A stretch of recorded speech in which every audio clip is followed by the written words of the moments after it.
мысалы зиянды еңбек жағдайында істейтін адам 55 жасқа толса, сол төлем басталады, 63 жасқа дейін төлей береді сол төлемді. 63-ге шейін ол төлей береді. Сосын 63-те тоқтайды, сосын зейнетақысын алады ол кісі. Ары қарай зейнетақыны алады. Ол егер арнайы төлем тағайындалғаннан кейін жұмыстан шықса, сол зиянды жұмыстан төлене береді ғой. Төлене береді, бірақ ол жұмыстан зияны жұмыстан шығып кету керек. Бірақ ары қарай басқа да жеңілді жұмыстарға жұмыс істеуге болады. Бірақ істемеуге де болады.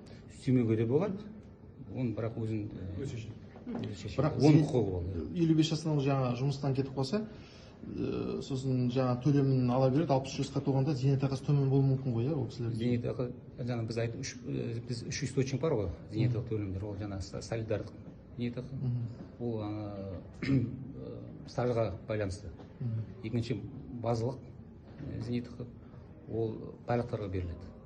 Одан қоса жаңа зейнетақы қаржы Бірыңғай жинақ қоры бар ғой.